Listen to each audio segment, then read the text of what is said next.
అందరికీ నమస్కారం. ఈరోజు ప్రధాన దినపత్రికలోని వార్తలను కానీ విశ్లేషించినట్లయితే, ప్రధానంగా ఈనాడు దినపత్రిక చూసుకున్నట్లయితే, రాష్ట్రంలో అమల్లోకి ఎస్సీ వర్గీకరణ, ఆర్డినెన్స్కు గవర్నర్ ఆమోదం, ఉత్తర్వులు విడుదల చేసిన న్యాయశాఖ, మరో ఎన్నికల హామీని నెరవేర్చిన కూటమి ప్రభుత్వం. ఎట్టకేలకు ఆంధ్రప్రదేశ్ రాష్ట్రంలో ఎస్సీ వర్గీకరణ అమలు అనేది అమల్లోకి వచ్చింది. ఎన్నో సంవత్సరాలుగా డిమాండ్లో ఉన్నటువంటి ఎస్సీ వర్గీకరణ, అసలు ఎస్సీ వర్గీకరణ ఆవశ్యకత ఎందుకు వచ్చిందంటే, ప్రధానంగా మన రాష్ట్రంలో ఎస్సీ వర్గీకరణ అనేది ప్రధానమైన రెండు కులాలు ఉన్నాయి, ఎస్సీ మాల, ఎస్సీ మాదిగ.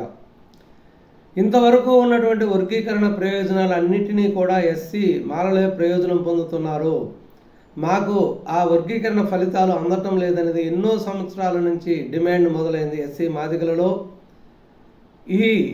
ఈ సమస్య మూలంగా పుట్టిందే ఎంఆర్పిఎస్ నాయకుడిగా, రాష్ట్ర అధ్యక్షుడిగా మందా కృష్ణ మాదిగ ముందు నుండి నడిపిస్తూ ఈ ఉద్యమాన్ని అప్పటి నుంచి నడిపిస్తున్నాడు.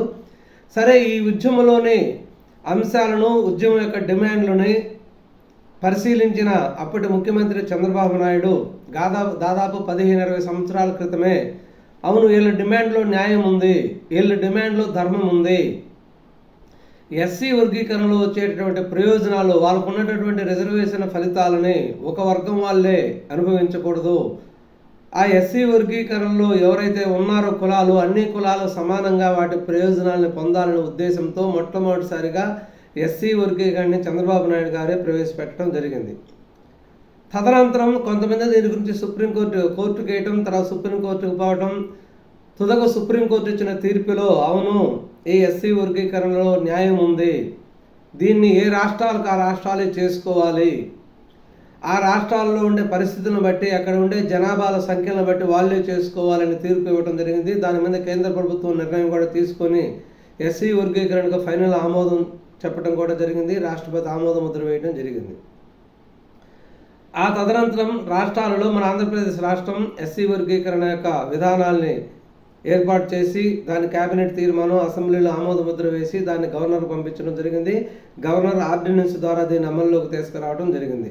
ఎందుకంటే ఇది చట్టం చేయడానికి ఇంకా కొంత టైం పట్టేటటువంటి అవకాశం ఉంది కాబట్టి, ప్రజెంట్ దీన్ని చట్ట రూపంలో దాల్చాలంటే ఎస్సీ వర్గీకరణకు వ్యతిరేకమైనటువంటి వైసీపీ పార్టీ దీని అమలును అడ్డుకుంటుంది కాబట్టి,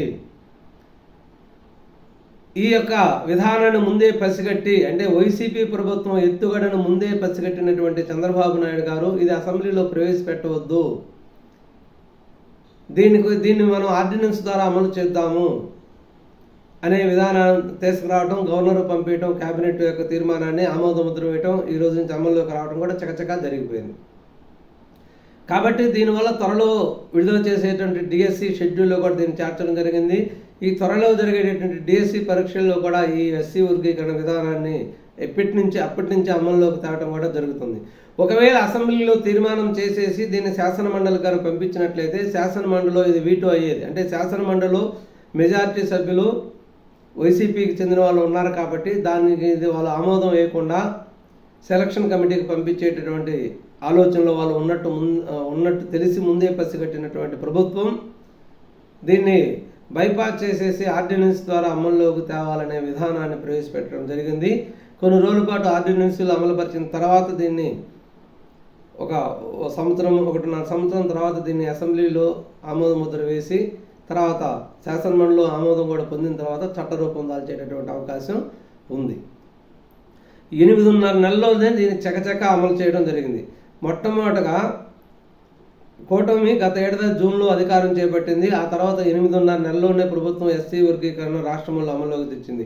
2024 ఆగస్టు 1న ఎస్సీ వర్గీకరణ సుప్రీంకోర్టు పచ్చజెండా, 2024 నవంబర్ 7న అమలుకు కార్యాచరణ ప్రకటన, 2024 నవంబర్ 15న రాజీవ్ రంజన్ మిశ్రా ఏకసభ్య కమిషన్ నియామకం, 2025 మార్చి 10న ప్రభుత్వానికి ఏకసభ్య కమిషన్ నివేదిక సమర్పణ, 2025 మార్చి 20న కమిషన్ నివేదికకు శాసనసభ ఆమోదం, 2025 ఏప్రిల్ 14న జాతీయ ఎస్సీ కమిషన్ నుంచి సంబంధిత దస్త్రం రాష్ట్ర ప్రభుత్వానికి రాక, 2025 ఏప్రిల్ 15న ముసాయిదా ఆర్డినెన్స్కు మంత్రివర్గం ఆమోదం, 2025 ఏప్రిల్ 16న ఆర్డినెన్స్కు గవర్నర్ ఆమోదం, 2025 ఏప్రిల్ 15న ఆర్డినెన్స్ 2025 గెజిట్ విడుదల చకచకా జరిగిపోయింది.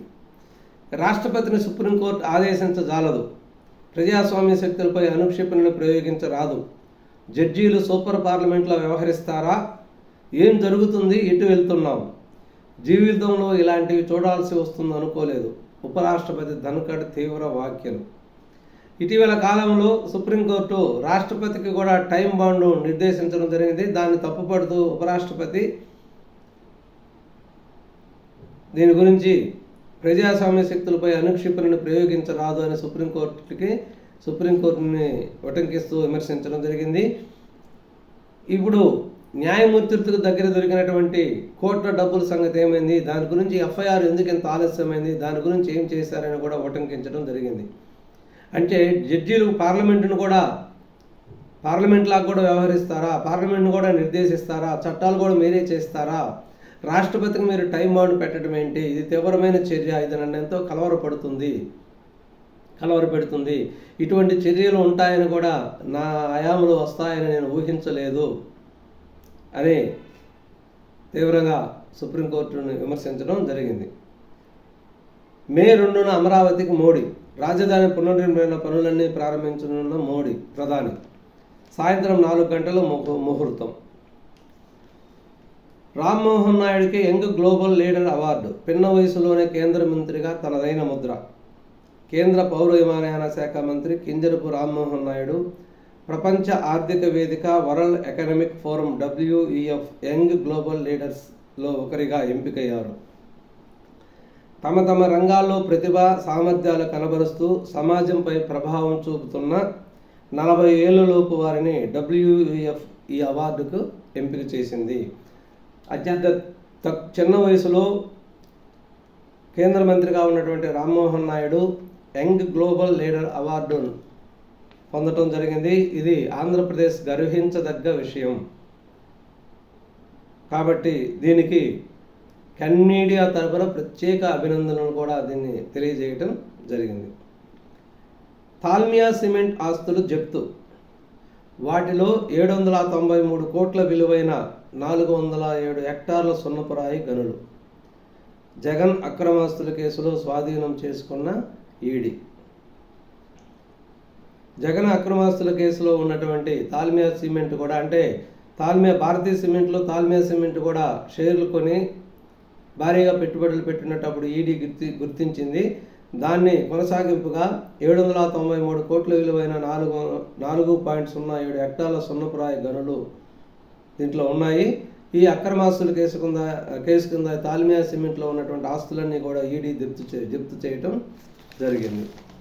అదేవిధంగా PLR ఖాతా నుంచి అనుమానాస్పద లావాదేవీలు. ఇది పెద్దిరెడ్డి కుటుంబ సంస్థ. మిథున్ రెడ్డి తల్లి భార్యకు వాటాలు. 2019 అక్టోబర్ నుంచి 2024 మే వరకు లావాదేవీల వివరాలు ఇవ్వండి. బ్యాంకు మేనేజర్కు నోటీసులు ఇచ్చిన సిట్. 19న విచారణకు రావాలని మిథున్ రెడ్డికి నోటీసులు. మద్యం కుంభకోణం దర్యాప్తులో కీలక పరిణామం. పెద్దిరెడ్డి కుటుంబ సంస్థ అయినటువంటి PLR ఖాతా నుంచి అనేక అనుమానాస్పద లావాదేవీలు జరిగినట్టు మద్యం కుంభకోణం మీద దర్యాప్తు చేసేటటువంటి సిట్ గుర్తించినట్టు తెలుస్తున్నది.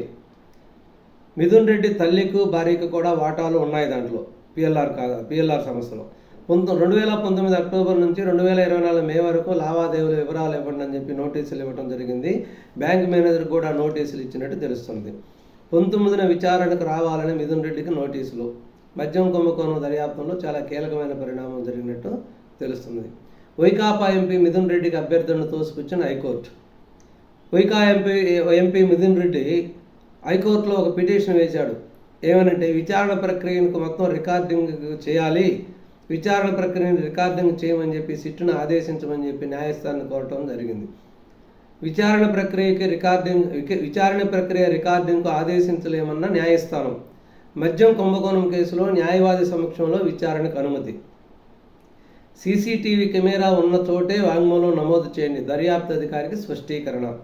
అంటే మిథున్ రెడ్డి టోటల్ దర్యాప్తు మొత్తం కూడా రికార్డు చేయాలని చెప్పి న్యాయస్థానాన్ని కోరటం జరిగింది. దాన్ని న్యాయస్థానం దాన్ని తిరస్కరించి న్యాయవాది సమక్షంలో ఈ విచారణ జరుగుతుంది. సీసీటీవీ కెమెరాల్లో ఎక్కడైతే ఉంటుందో అక్కడే ఇతన్ని విచారించి వాంగ్మూలం నమోదు చేయాలని చెప్పి దర్యాప్తు అధికారికి కోర్టు ఆదేశించడం జరిగింది. ముఖం చాటేసిన భూమన, సవాలు చేసి ముఖం చాటేసిన భూమన. మంది మార్బలంతోనే గోశాలకు వస్తానంటూ ముంకుపట్టు.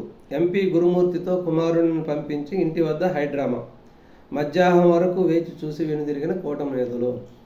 సవాలు ప్రతి సవాళ్ళ మధ్య నిన్న భూమన కమలాకర్ రెడ్డి అనేక నాటకీయ పరిణామాలు వేసి చివరికి ఆ కూటమి నేతలతో మీటింగ్ లేకుండానే వెనుదిరగటం జరిగింది.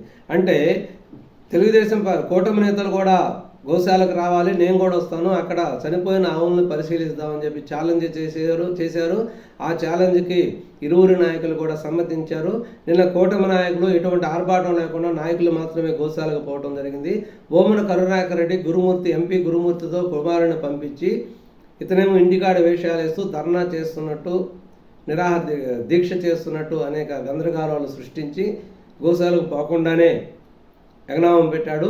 కూటమి నేతలు ఎదురు చూసి చివరికి వాళ్ళు కూడా అక్కడి నుంచి నిష్క్రమించడం జరిగింది.